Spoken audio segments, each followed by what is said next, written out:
Chapter 17.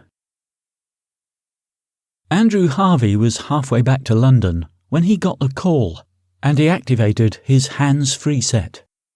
"Harvey?" "Andrew, what's your position?" Hammond asked. "I'm on the M23, about 7 miles south of the M25. "You need to turn around. We have a situation. Punch this location into your sat-nav." Hammond gave him the postcode, and Harvey saw that it was close by. "What's the problem?" "One of our analysts, Sally Clarkson, was tailing suspects when she went off-grid." Harvey's heart missed a beat at the sound of her name.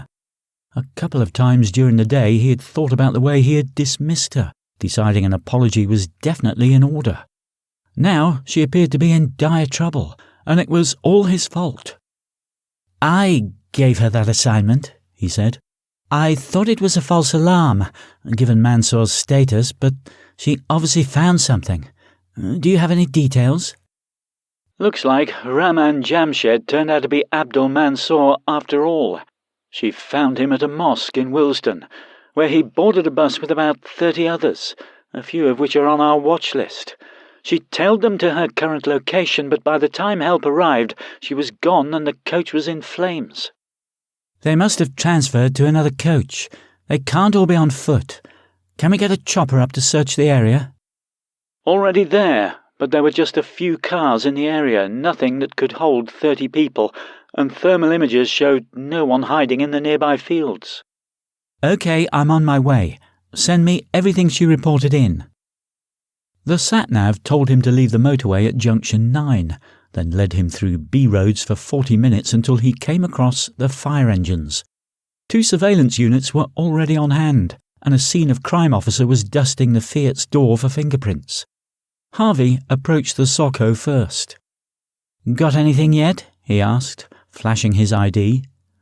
The Socco looked at the card, shook his head and returned to his work, so Harvey went to speak to his colleagues. "What do we know so far?" "We know Sally has been taken at gunpoint," John Collins told him. He began giving a rundown of the events, but Harvey stopped him. "I listened to the recordings on the way down. I know she got to here. Now we need to know where she went. What's the story with the coach?" "Booked yesterday from Duckett Travel and paid cash when they picked it up this morning," Collins said. "The owners weren't happy when they heard what happened to it." "I'll bet. Who rented it?" "Muhammad Ali. That's the equivalent of John Smith." Harvey stared at the coach, the flames now extinguished and the firemen going through the damping down process. "There were 30 men on that coach, and they've disappeared. They must have transferred to another vehicle, be it another coach or 3 minibuses or 7 cars. Have you checked other hire companies?" Billy Emerson shook his head, and Harvey called Farsi, throwing Emerson's colleagues an admonishing look. "Hamad, we need to find any coaches rented today. Look for anything booked yesterday, particularly anything booked by Muhammad Ali and paid in cash. We know he booked one with Duckett Travel. We need to see if he booked any others elsewhere. It might be a single coach or multiple minibuses. Whichever it is, it will probably be self-drive. Also, send me Mansour's file. I read the summary, but I need to know all I can about this guy." He pocketed the phone and started to say something to Emerson, but caught himself in time. It wasn't up to these guys to investigate all the possibilities. It was his, and the last thing he needed to do was alienate anyone else. "I think they came down here and noticed they were being followed, so they stopped, picked her up and carried on. That means they were heading south, which is where we need to concentrate our search." He strode over to the burnt-out coach and eventually found the sub-officer. "Can you tell us anything?" he asked. "Nothing much at the moment. An accelerant was used, probably petrol, but you'll be hard-pressed to get any prints or DNA. This was an old coach, lots of combustible material used in its construction. That's why it went up so quick." As he spoke, the roof at the rear of the coach collapsed, debris falling into the interior. Harvey thanked him and returned to the surveillance team. "There's nothing for us here and I'm starving. Let's head south, find a cafe and grab a bite. I think it's going to be a long night. Chapter 18. Abdul Mansur took the 7 men with weapons experience aside and gave them their instructions. Take them into the field and run them through the drill. Show them how to hold a rifle, how to aim, how to squeeze the trigger rather than pull it, how to change the magazine, how to clear a blockage. Everything. They need a 3-month course in the next 3 hours. He stared into the field, imagining the scene they would face. Give them some targets to aim at. Policemen, Gray's building, police cars, everything. The men nodded in unison. Start them all off as if they were getting out of their vehicles and give them their positions. Do you remember the instructions I gave? More nods. OK. There are 31 of us, including myself. 3 of you will go right, taking 9 men towards the media vans. 2 of you will take another 8 towards the command vehicle. There will be 2 on the bikes, and the remaining 2 will take 4 to the ridge. I will take an observation role near the coach.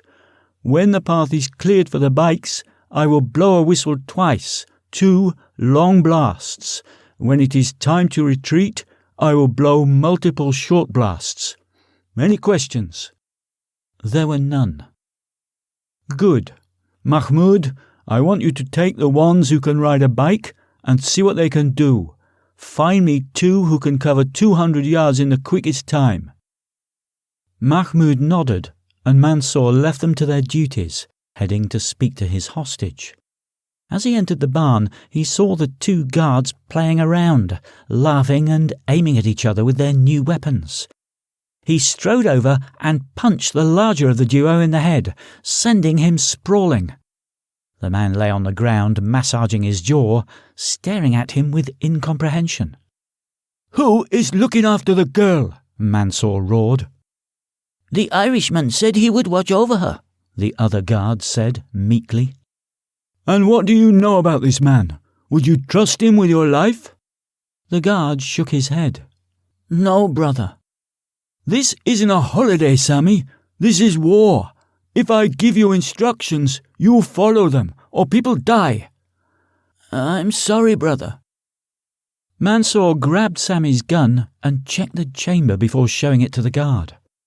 You were pointing a loaded weapon at one of your own men. How many times have you used one of these? Never, brother. I was given it just now. Mansour was furious. Under different circumstances he would have taken them aside and shown them the error of their ways with a bullet to the head, but he needed every available man for the mission ahead. Instead, he removed the magazine and ejected the round from the chamber before handing the weapon back. Get everyone outside. The training begins now. As the men filed outside, Mansour went down into the cellar, where he found Flynn with his hand inside the hostage's blouse. The Irishman, so immersed in the moment, didn't hear him arrive. Do you mind if I speak to my prisoner? Mansour asked. Flynn jumped, embarrassment etched on his face, but he soon regained his composure. Just getting to know her, he said, a smile forming. Don't bother. She won't be around for long. Flynn looked at the woman, admiring her body. Now that would be a waste, he said. Why not leave her to me when you've finished? You're a guest here, and it's always wise to keep your host happy. Besides, we can call it payment for the browning. Mansour considered the statement and recognised the veiled threat. There was no telling what this snake would do if he refused his request, and he couldn't afford any complications at this late stage. Fine, once I've finished with her, she's all yours. Flynn patted him on the shoulder on his way out of the cellar.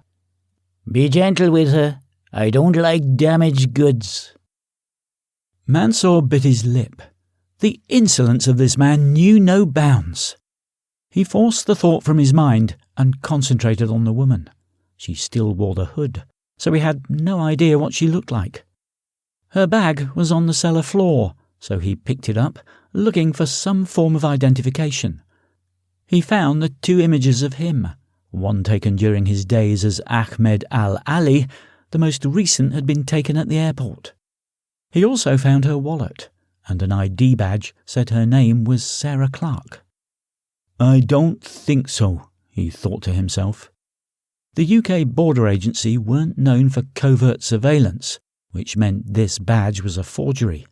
And only the security service would be able to create something like this. He studied the picture, and the face staring back was rather plain, not Mansour's type at all. Did the Irishman know what he was going to be getting? Probably not. But then he doubted he cared, the pudgy 50-year-old lucky to get any kind of female at all. "What's your real name?" he asked her, but got no reply. She was breathing heavily, her body shaking, possibly because of Flynn's pouring. More likely, it was because of the situation in general. Mansour wasn't about to put her at ease, preferring to deal with the frightened child inside her. He drew his knife and placed the sharp point of the blade into her throat. "I asked you a question, and I am not noted for my patience," he said, pressing the point in a little harder, drawing a drop of blood. "Sarah Clark," she whimpered.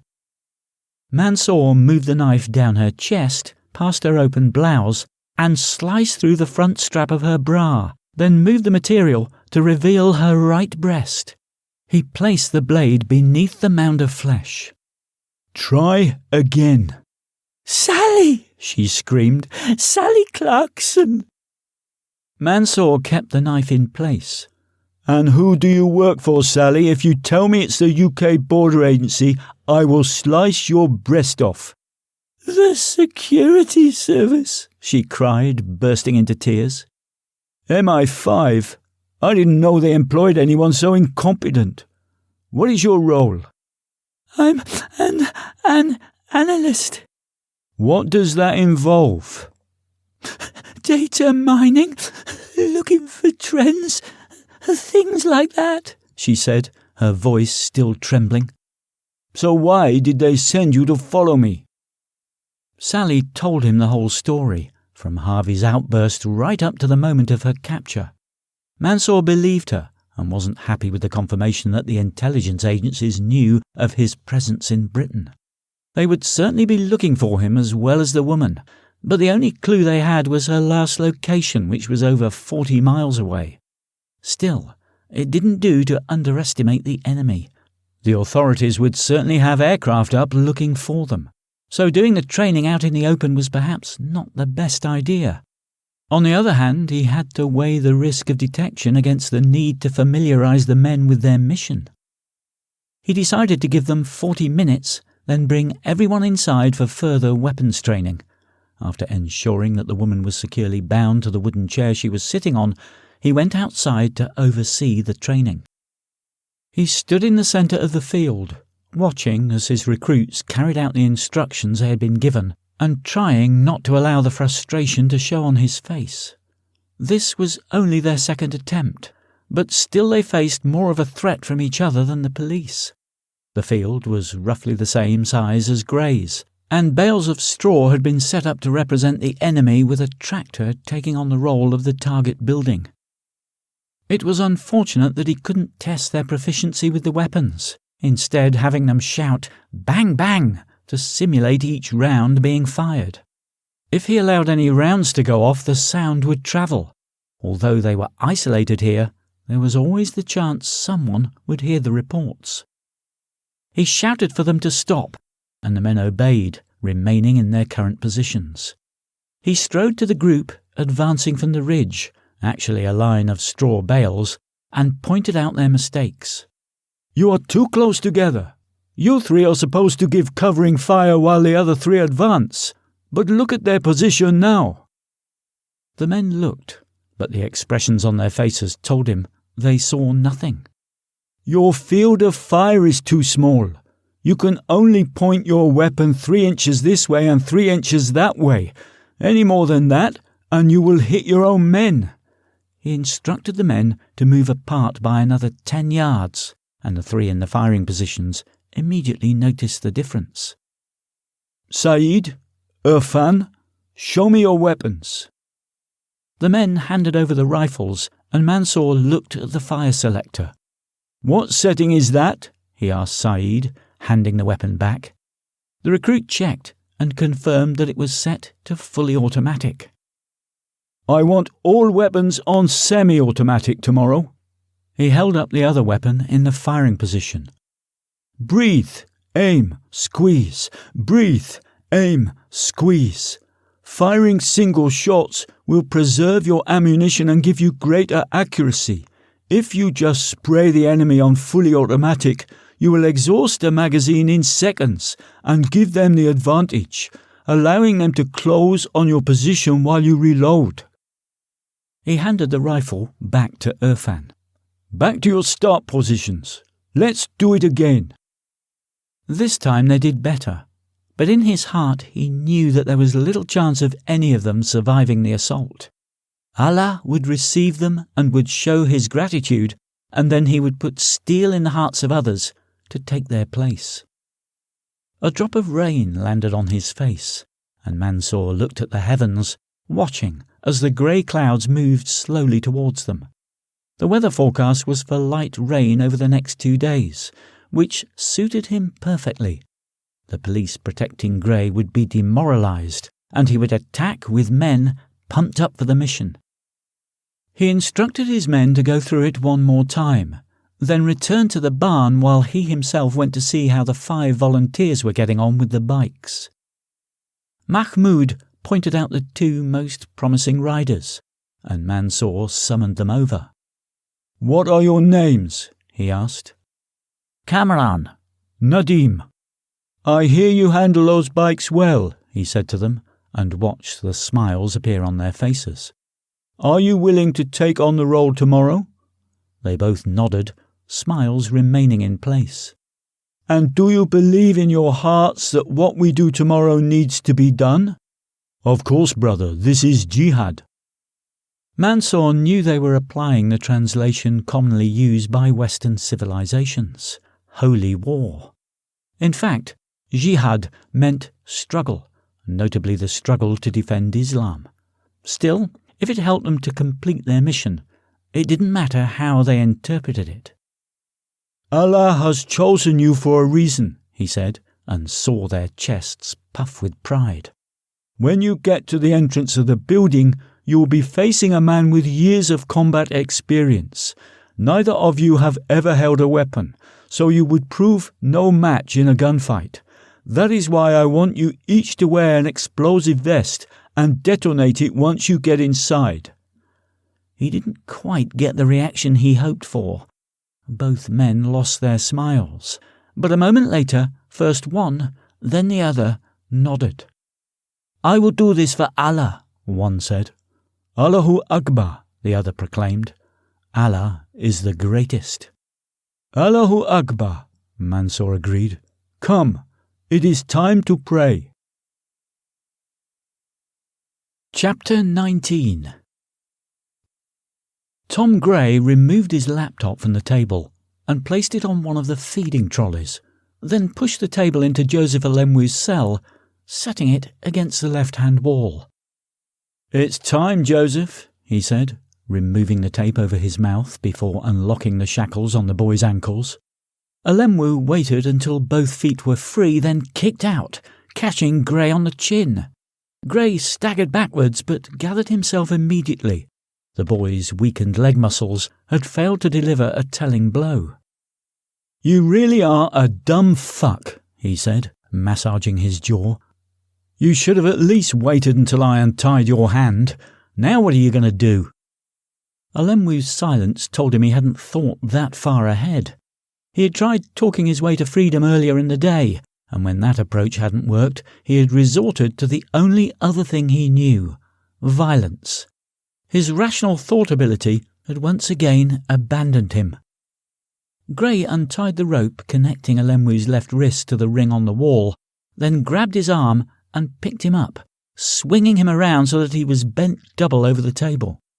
Once his wrists had been tied to another ring, Gray wrapped his belt around the boy's legs and secured it tightly just above the knees. With the preparations complete, he wheeled the trolley into the cell and focused the laptop's built-in webcam so that it showed Alemwu lying across the table, his toes just about touching the floor and 3-day-old feces crusting the crack of his bare backside. He had a few minutes until the broadcast was due, so he left the cell to escape the smell, closing the door behind him. Alemwu kicked off big time, shouting, swearing and thrashing about, but Gray ignored the commotion and climbed the stairs to the first floor, stopping at one of the windows. Although it appeared to be completely boarded up from the outside, the bottom panel was hinged, allowing it to be swung upwards. The 3-inch gap would allow him to lay down suppressing fire, should the need arise. He opened the panel and put his face to the gap, breathing deeply. The cool evening air was like nectar, and he drank deeply, savouring the taste of the countryside. All too soon, it was time to speak to the nation again, so he put the panel back in place and made his way downstairs to where Alemwu was still causing a huge fuss. He entered the cell, and Alemwu immediately began pleading with him, begging for mercy. "Fat chance," Gray said. Gray hit the play button on the laptop's streaming software and took a couple of steps backwards. "People of Britain, the results of the votes for Joseph Alemwu should be on your screens now. As you can see, only 37% of the voters want Joseph to die, the rest wanting to see him birched. So be it." He disappeared off the screen for a moment and returned with the birch in his hand. "Normally, I would tell you to send the children out of the room at this point, but if you have kids over 12 years of age, you should let them watch this so that they know what they might face if they decide to break the law." Alemwu began pleading again, his voice high-pitched and strained, but Gray ignored him and delivered the first stroke. The boy screamed, and a thick wheal immediately appeared on his buttocks. The next blow landed an inch lower. Ow! Tears streamed down Alemwu's face, and he sobbed like a 3-year-old, but Gray continued regardless. His third stroke opened the first wheel. He cursed inwardly because he hadn't intended to draw blood. The purpose of the exercise was to show the effect of the birch as a deterrent, not its ability to wound. He gave Alemwu another 3 strokes, taking care to hit undamaged skin each time, then put the birch down and turned to face the camera. As you can see, Joseph, who considers himself a bit of a hard man, didn't like that very much. If this punishment is reintroduced, I am convinced it will make criminals think twice. Once Joseph is free, I'm sure there will be lucrative newspaper offers to sell his story. But if he tells you that it wasn't painful or effective, I would take his answer with a pinch of salt. All you have to do is remember him as he is now, crying like a baby. While I tend to his wound, I want you to continue voting on my future. Do I give myself up, or end it here, on Thursday? The choice is yours." He turned off the webcam and pushed the trolley out of the cell, then untied Alemwu's left wrist and carried him back to a sitting position on his homemade commode, causing him to shriek with pain. He arched his back in an effort to get his backside off the box, but Gray pushed him back down and jerked his arm towards the ring on the wall, tying the rope securely. Once the shackles were back on Alemwu's ankles, he removed his belt from around the boy's knees. "You said you were going to treat my wounds." "Yeah, but then I remembered the kick on the chin, and now I can't be bothered. Don't worry, though. You'll be free in a couple of days, maybe sooner." "But this will get infected," Alemwu sobbed. "You really want me to treat it? You really want some antiseptic on it?" "Yes," the boy shouted. "Fine. Gray left the cell and returned a moment later, carrying the boy's underwear. He went round the back of the box and told the boy to lean forward as far as he could. Alenwu complied as best he could, and Gray applied the antiseptic to the boxer shorts and rubbed it into the wound. The scream was ear-splitting, much as Gray expected, but he carried on applying it nevertheless. "What the fuck are you putting on there?" Alenwu shouted. "Salt," Gray said casually. "It has antiseptic qualities, and I'm fresh out of Savlon." Alenwu continued cursing, but Gray had heard enough and ripped off a piece of tape, securing it over the boy's mouth. "Ungrateful sod," he said, leaving the cell and closing the door behind him. It was time to prepare his dinner, but first he headed upstairs for a bit more fresh air.